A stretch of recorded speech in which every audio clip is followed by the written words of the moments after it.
তো আমরা এই যে ব্যাগ গোছাই দিয়েছি, সব কিছু এই যে কাপড় চুপড় সব বের করে রাখছি, ওদিকে আরও আসছে, আরও বের করতেছি।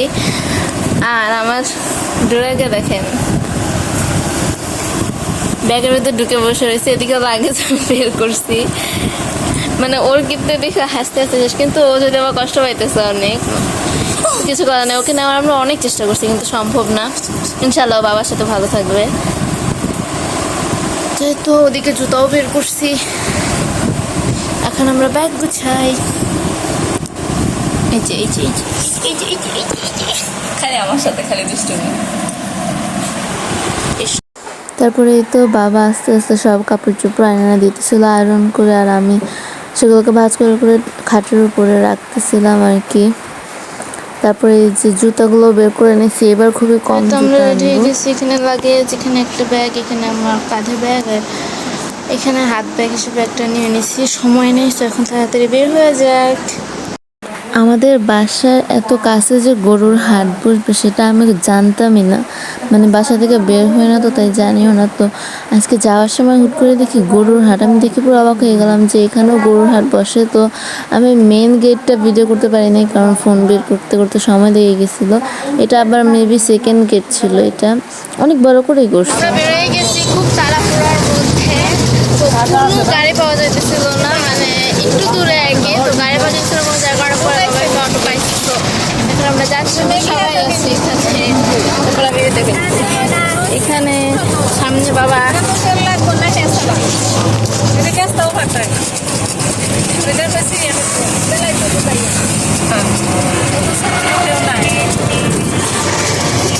চাইছিলাম অনেক সুন্দরভাবে রেডি হয়ে যাব, কিন্তু এমন তাড়াহুড়ো এখন এরকম ভূতের মতনই যাচ্ছি।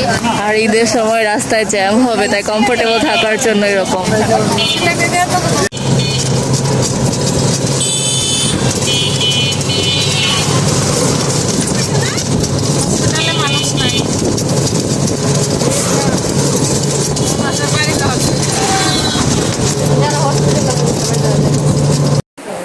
আজকে রাস্তায় এত বেশি জ্যাম ছিল, মানে ঢাকার ভিতরের ওদিকে। আমাদের সিলেটের রাস্তায় তো আলহামদুলিল্লাহ কোনো জ্যাম থাকে না, কোনো দিনই না, কিন্তু ঢাকার ওদিকে এত জ্যাম ছিল, মানে যা সময় নিচ্ছে ওদিকে।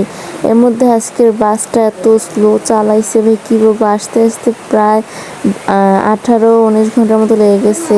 তারপরেও তো মানে সিলেটের রাস্তার দিকে ঢুকে গেলে এত শান্তি লাগে, মানে তাকায় থাকতে থাকতেই মনে হয় যেন সময় পার হয়ে যাবে।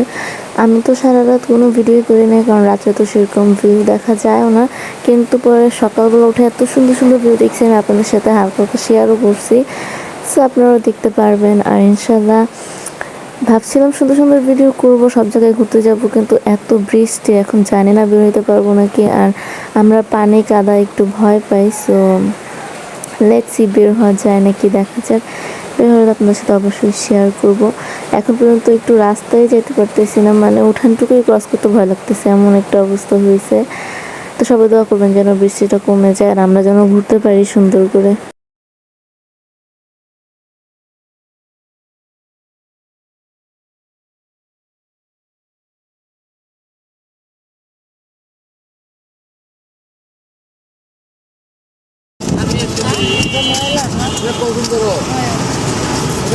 তো আমরা এই যে এখানে বাদাম, তারপরে সিমের বিচি, আর এই যে জ্যাম বসে বসে খাচ্ছি, কি আর করবো। আসলে এবার সেভাবে কোনো কিছু কেনাও হয় নাই, খাবার আবার বানানো হয় নাই।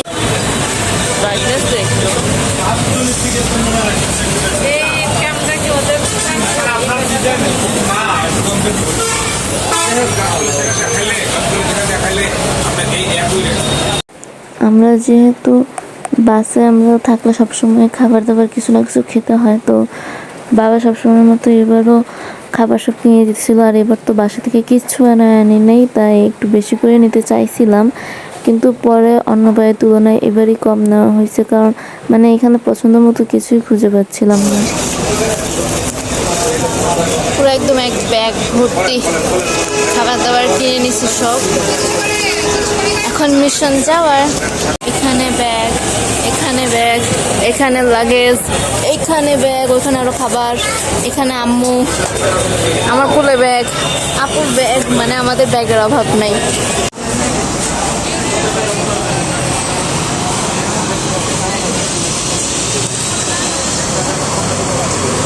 তো আমরা এখন চলে যাবো, আমাদের গাড়ি চলে আসবে, কিন্তু গাড়ি ভেবে এদিকে আসবে না যেহেতু অনেক জ্যাম। তো একটু কিছুক্ষণ হেঁটে যেতে হবে, আর আমাদের অনেক ব্যাগ, মানে ব্যাগ নিবো না করতে। এই যে একটা, ওইদিকে আরো অনেকগুলো দাঁড়ায় আছে এখানে। তো এখন এগুলো নিয়ে যেতে হবে, এর মধ্যে বাবার হাতে ব্যথা, তো এখন আমাদেরকে নিতে হবে, সাথে আর কোনো ছেলে মানুষও নেই। যা যাক, আবার দেখা হবে যে যা তো আমাদের বাস ছেড়ে গেছে, এখন পালা যাওয়া। তো স্যান্ডাস তো অনেক বেশি এক্সাইটেড। আমি কালকে রাত থেকে আমি ঘুমাইতে পারতেছি, মানে এত ইনশাল্লাহ অনেক মজা হবে। সবাই দোয়া করবেন, শেয়ার করবো ইনশাল্লাহ। এখন ভাবতেছি একটু ঘুম দিব, কথা বলে ঘুমাবো। যদি ঘুমাতে পারি না, এমনি চোখ বন্ধ করে একটু ঘুমানোর চেষ্টা করবো যাওয়ার জন্য। আর মাঝখানে হয়তো পারলে একটু একটু ভিডিও নেব, যাই। এটা কাজ করবি।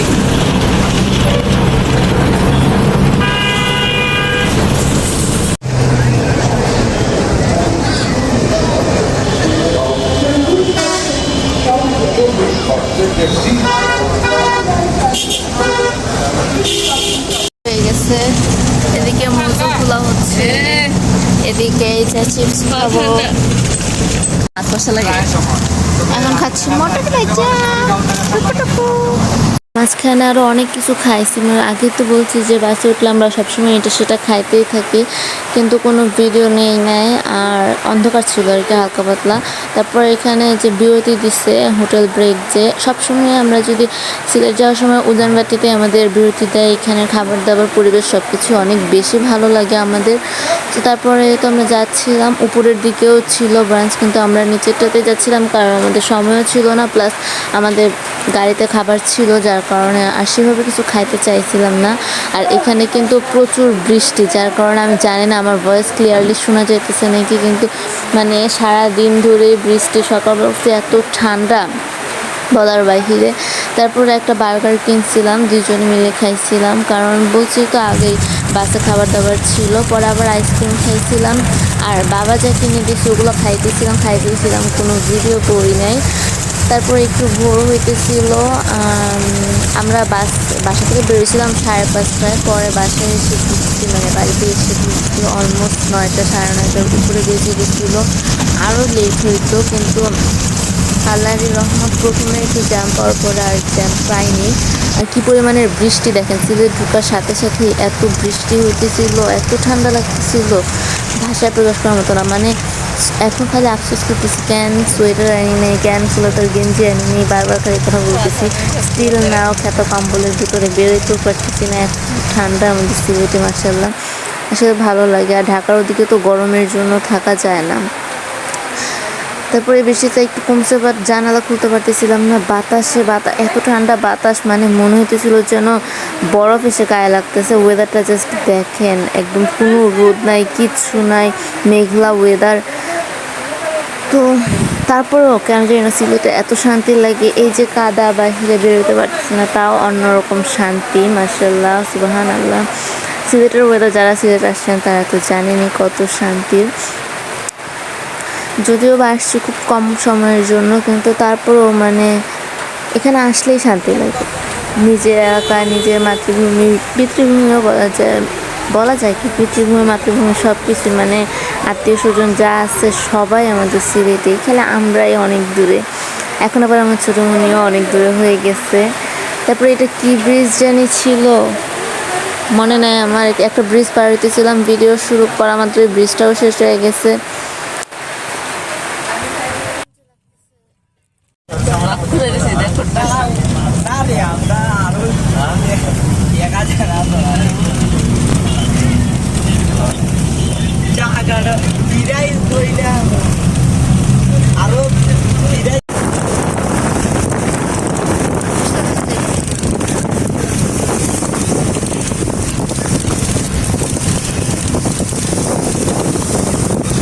এমনিতে সুন্দরই আছে, কিন্তু বাতাস।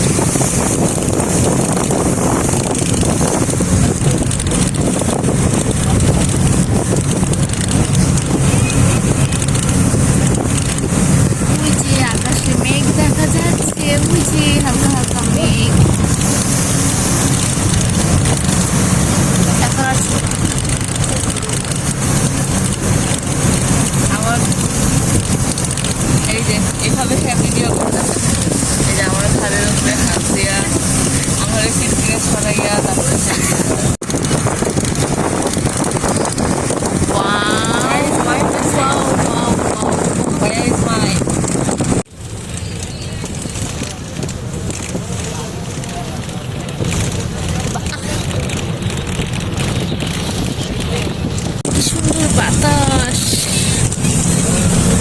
বরফ একবার এই আমার এদিকে দাও।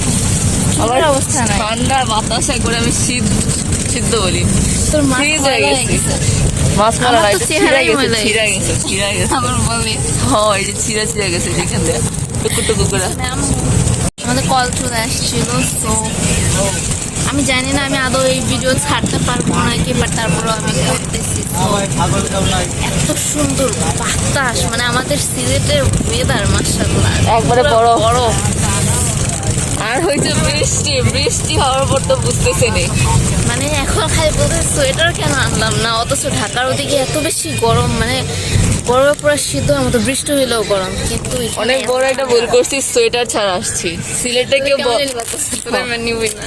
সিলেটে আসলে পরে সোয়েটার নিয়ে আসতে হবে মাস্ট তো জানি আমি ভিডিওটা হয়তো বা ছাড়তে পারবো না,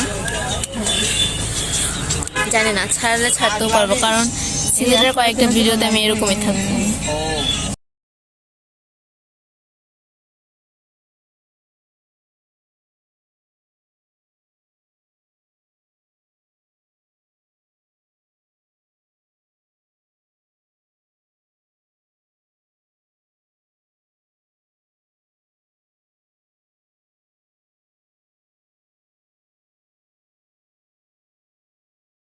আমাদের সিলেটের ঐতিহ্য হচ্ছে সিএনজি। এখানে মানুষ ঘুরতে আসলেও বেশিরভাগ সময় সিএনজিতেই ঘুরে। আমিও বেসিক্যালি সিলেট যাই সিএনজিতে ওঠার জন্য, মানে আমার সিএনজি রাইড এত বেশি ভালো লাগে। আর ঢাকার ওদিকে সিএনজি পাওয়াই যায় না। তো তারপর আমরা বাস থেকে নেমে ওয়েট করতেছিলাম। আমার মেজো গেছিল আর কি আমাদের আনতে, তো এক জায়গায় নামানোর কথা ছিল, বাস আরেক জায়গায় নামাই দিছে। তারপরে আবার ওইখানে মেজো গেছে আমাদেরকে আনতে সিএনজি নিয়েই, দেন আমরা উঠে গেছি। একই তো সিএনজিতে উঠলে ঠান্ডা ঠান্ডা বাতাস থাকে, এর উপরে তো বৃষ্টি, মানে এত সুন্দর লাগতেছিল আর এত ভালো লাগতেছিল বলার বাইরে। তো আপনারাও এনজয় করতে থাকেন আমাদের সিলেটের ওয়েদার, আমাদের সিলেটের সব কিছু।